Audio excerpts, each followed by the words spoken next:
Merci beaucoup, mon très cher Thank you very much, Louis Michel, for your kind words. Commissioner Peebles, for being with us, ministers who spare from their time, all those who are joining us for this evening of celebration of ECHO. And I want to first express words of thanks to Andris because he very generously offered to share with us Development Days as a platform for ECHO to recognize its 20 years of service. And that actually reminds me my older brother lending me his car to take friends to the Black Sea, except that he asked me to gas it up, change the oil, and wash it. And Andris just came to join us for this evening. Thank you. It is a tremendous privilege to be the commissioner in charge of humanitarian aid and civil protection at the time our service, our humanitarian and civil protection service, is turning 20. It is a happy moment in what not always is a happy daily work for our people. Our staff stares in the face the most dramatic tragedies caused by conflicts and disasters, loss of life, of homes, of livelihoods. And it is on that background, I believe it is important for us to take this moment of celebration, a celebration of the lives saved and suffering prevented of those hundreds of millions Louis Michel talked about. We have, just last year alone, touched the lives of 150 million people.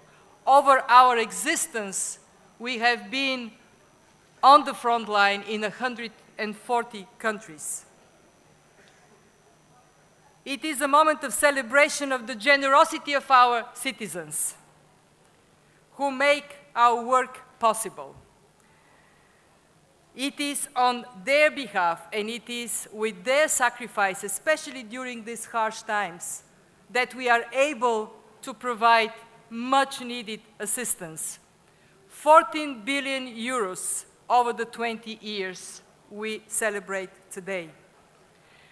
And I was so encouraged of the future of Europe when we took the pulse of our citizens on how they approach their attitude to humanitarian aid, and found out that during this time of crisis, support for humanitarian aid went up. It was 79% in 2010, and it is an astonishing 88% today. It is also a time to celebrate ECHO's 200+ partners, UN organizations, the Red Cross family, humanitarian NGOs.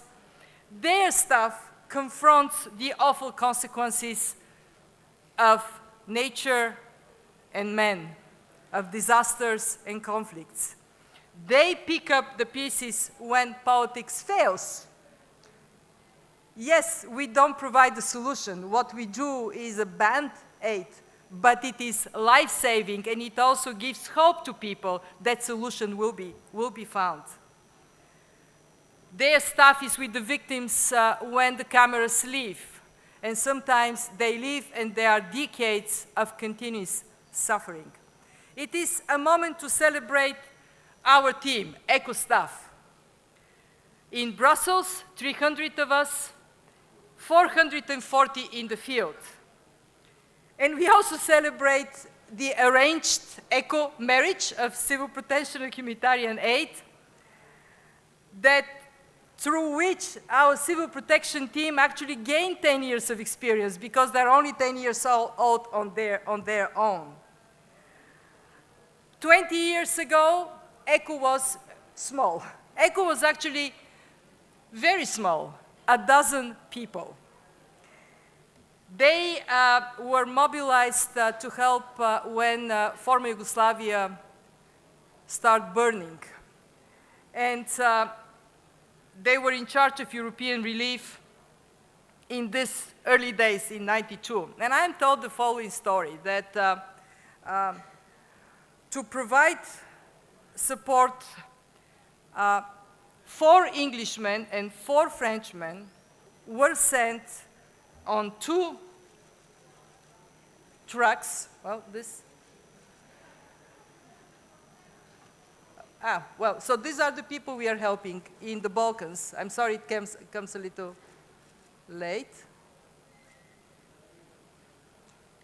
Where is my support system here? Well, I'm the crisis manager commissioner. I'm going to manage this thing.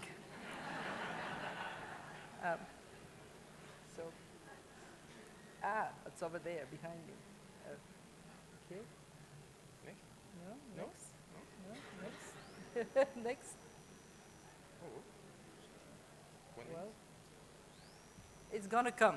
Don't despair. Why don't I take it here and then I can click on it? Yeah, let's see. Here it is, our result. So imagine 4 Frenchmen, 4 Englishmen in these 2 Land Rovers. The Frenchman didn't speak any English, the Englishman didn't speak any French. They got stuck by a storm up in the Serbian mountains. And rumor has it that they were so effective in cutting across language barriers, cultural differences, and most importantly, the storm, they delivered relief so effectively that their experience echoed in Brussels, and this is how the service was born. And there is also an official version, that it was born during a meeting in a grey room here in Brussels. You can choose whichever you like better. I like the Land Rover version.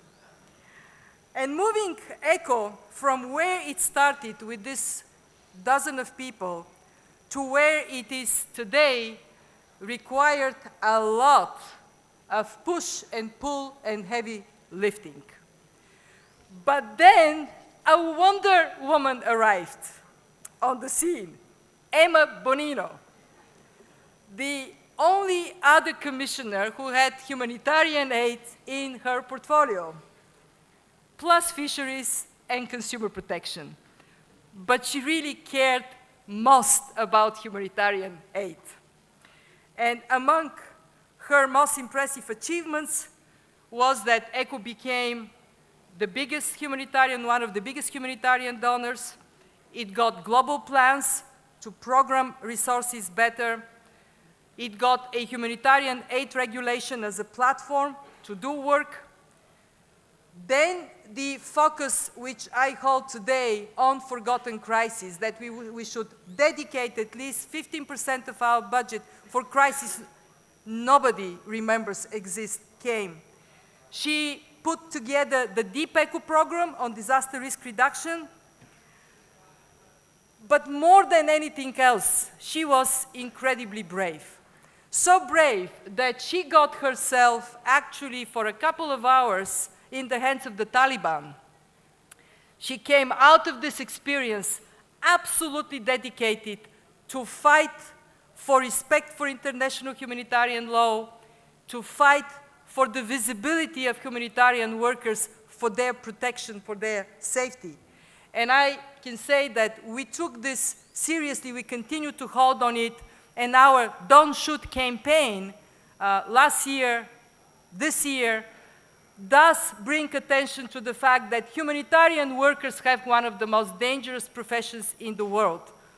More of them get killed or kidnapped or wounded than peacekeepers. And we owe each and every one of them a debt of gratitude. But it was Emma that first put this issue on the agenda.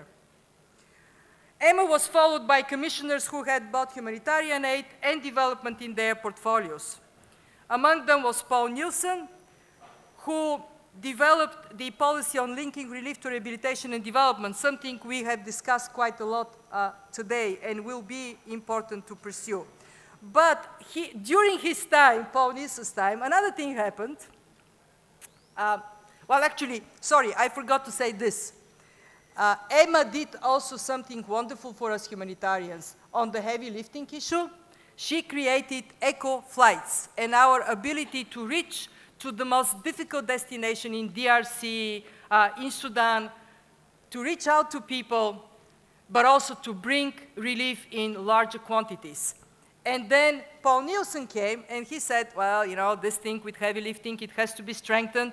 And although it wasn't under his watch, it was under the Environment Commissioner watch, we got another heavy lifter supplement. Civil protection was born. Civil protection, which is now proudly part of our teams. And then we come to Louis Michel. Louis Michel gave the humanitarian community, not just ECHO, something incredibly precious, the European Consensus on Humanitarian Aid. And it is precious because what it means is that we Europeans all together stand for humanity, neutrality, impartiality, independence. And on that basis, we are able to reach people in need, even in the most difficult of circumstances. Think of Libya last year or Syria this year. Thank you. On behalf of everybody here in the humanitarian community, thank you, Louis Michel.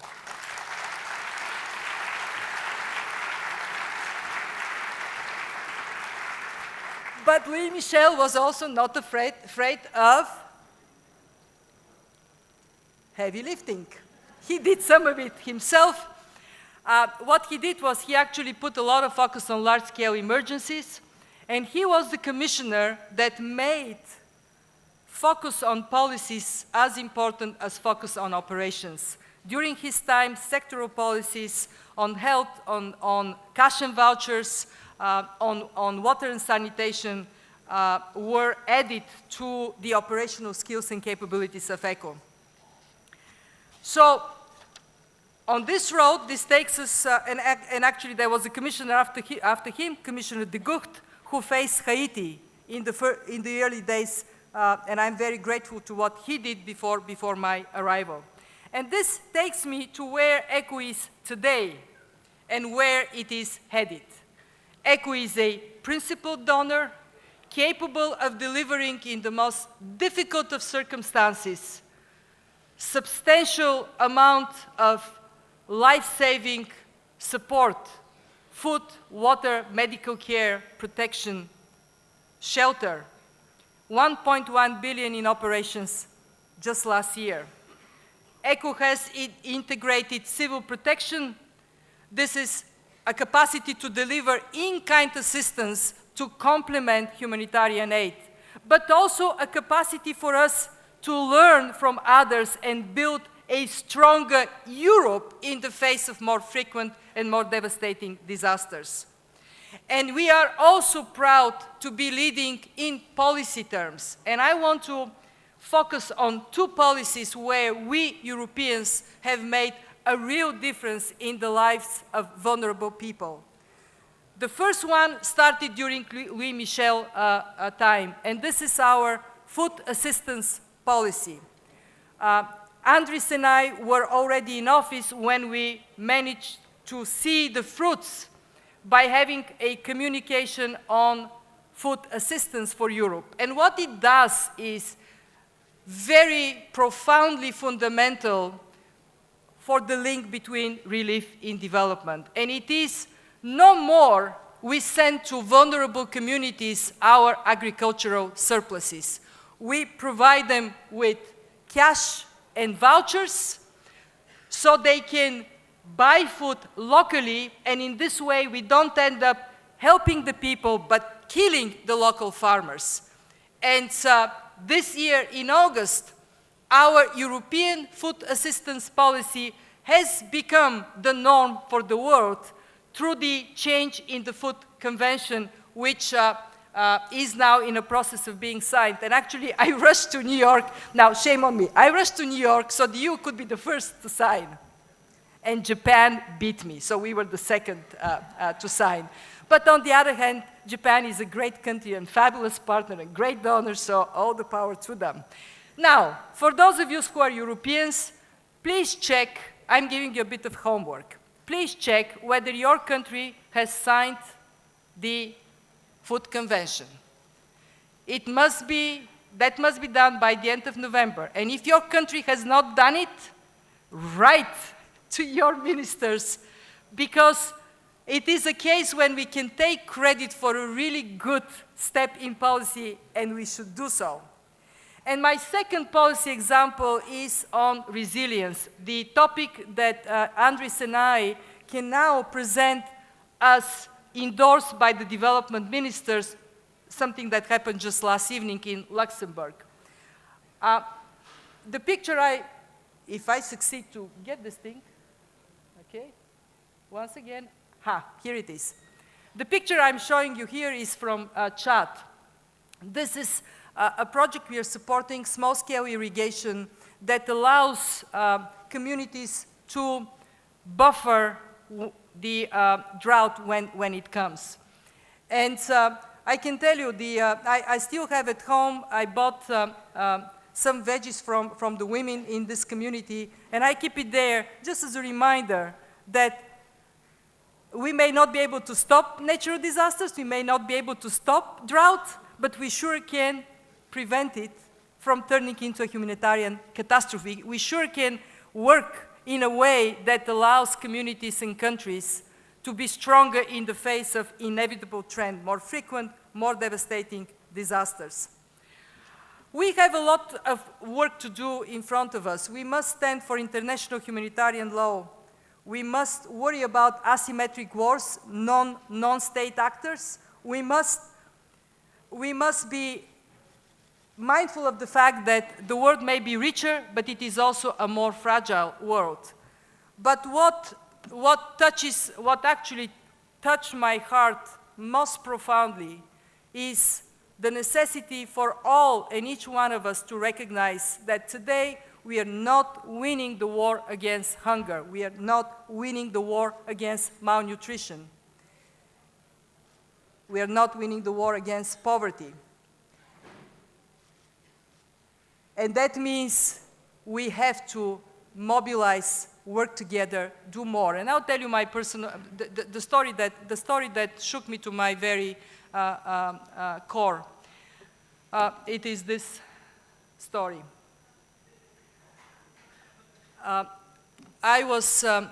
now a grandmother. I have a very healthy, very happy granddaughter, 2 years old. I was on my way to Chad from Sofia. So one day I hold my granddaughter, we play, she cries, she laughs. The next day I face this picture. Children that are so severely malnourished that not only they cannot laugh and they cannot play, they cannot even cry. And I want to tell you, there is nothing more deafening than the silence in a room full of children. So it is my duty as a commissioner to stand for them.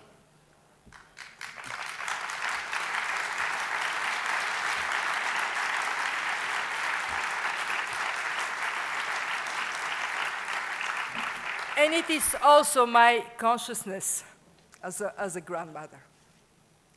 I actually cannot look at this picture and not feel really profoundly shaken, because we allow 450 million children to face malnutrition in a world of plenty where we can feed each and every one of these kids. So now we look at the world ahead, and we know that there will be more frequent and more devastating disasters, that at any one point 30 to 40 countries find themselves in a conflict, coming out of a conflict, slipping into a conflict, and that world would need from us, from ECHO, from development, to do My staff corrected me. I used to say to do more, to do better.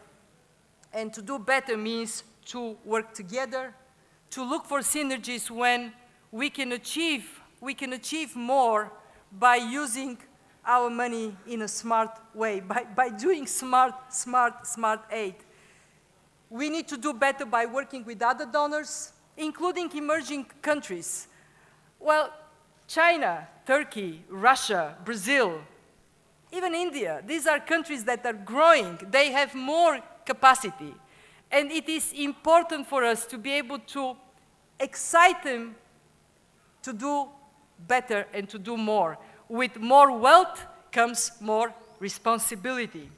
And we also have to build our own capacity, and this is why we are hoping with the Parliament's support to legislate for the new European aid volunteers, EU aid volunteers, so we build more capacity among Europeans to be a force for good around the world. We will continue to change, to do better, but there are two ways in which we will remain always the same as we were 20 years ago. One, we will remain the same in our unwavering commitment to humanity, neutrality, impartiality, independence. And two, we would remain exactly the same. We in ECHO are fun to play with. Our staff is our biggest asset. Thank you all very much. Happy anniversary, ECHO.